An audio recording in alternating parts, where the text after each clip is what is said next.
বুঝলে, রথযাত্রার তো আর বেশি দেরি নেই, আর আমাদের প্রস্তুতি তো মোটামুটি শেষ। আমি আমার দূতকে পাঠিয়েছি মন্দিরের মহান্তর কাছে। সকালে বিগ্রহ মন্দির থেকে নিয়ে আসতে হবে। কোন সময়টা প্রশস্ত এটাই ও জানতে গেছে। গোপাল, এই রথযাত্রায় তোমাকে কিছু বিশেষ দায়িত্ব দেব। ধন্যবাদ মহারাজ, আমি সর্বদা দায়িত্ব নিতে প্রস্তুত মহারাজ। মহারাজের এই গোপাল প্রীতি আর গেল না। দায়িত্ব মানে কুপিয়ায় আধুনিকে ভালোই কাটিয়ে দিল। মন্ত্রী, তুমি অতিথি অভ্যাগতদের আপ্যায়নের বিষয়টা দেখবে। ও তোমার সাথে এই কাজে সভাকবিও থাকবে।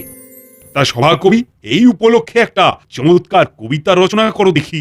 জয় জগন্নাথ, জয় জগন্নাথ, প্রভু কৃপা করো, ভক্তি ভরে রথের রশি শক্ত হাতে ধরো। 3 ভাই বোন আসছে রথে, মাসির বাড়ি যাবে। 7 দিন থাকার পরে উল্টো রথ হবে। উল্টো রথে ফিরতি পথে নিজের বাড়ি ফেরা। রথে বসে প্রভুর শরীর আলোয় আলোয় ঘেরা। মহারাজ প্রণাম জানান প্রভু জগন্নাথের পায়। রথের চাকা গড়িয়ে যাবে ডাইনে থেকে বাঁয়। সবাই বলো উচ্চ স্বরে, জয় জগন্নাথ জয়। কেটে যাবে সব অবসাদ, দূর হবে যে ভয়। সাধু সাধু। মহারাজ, একটা খবর আছে। হ্যাঁ বল প্রহরী, যা খবর আনতে গিয়েছিলে সেটা এনেছো? হ্যাঁ মহারাজ। মহারাজ, মন্দিরে যে দুটো বিগ্রহ ছিল, একটা আমাদের আর আরেকটা ওই খাম্বাজ রাজের। হ্যাঁ, এইরকম ভাবেই তো প্রতি বছর আমরা 2 রাজ্য রথযাত্রা পালন করে এসেছি। তা এটা নিয়ে তোমার এত চিন্তা কেন?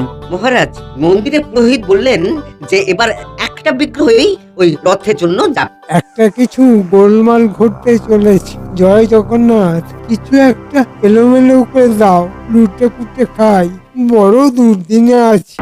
সে কি মহারাজ, একটা বিগ্রহ হলে তো ভয়ঙ্কর কাণ্ড ঘটবে। ওদিকে খাম্বাজ রাজা ছেড়ে দেবেন না, কি হবে? সেই তো খুব চিন্তার বিষয়। কি প্রহরী, পুরোহিত মশাই আর কিছু বলেননি?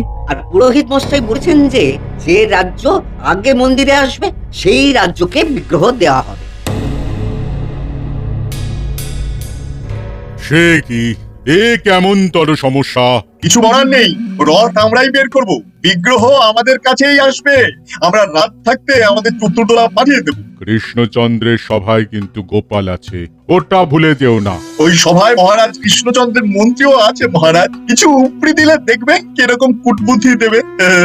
ওর হাত ধরে আমরা আমাদের রথযাত্রা শুরু করতে পারব। তাহলে কৃষ্ণনগরে খবর পাঠাও। আমাদের কিছু করতে হবে না, দেখবেন ওই মন্ত্রী কিরকম নিজে থেকে আপনার সাথে যোগাযোগ করে। বলছো? বলছি মহারাজ।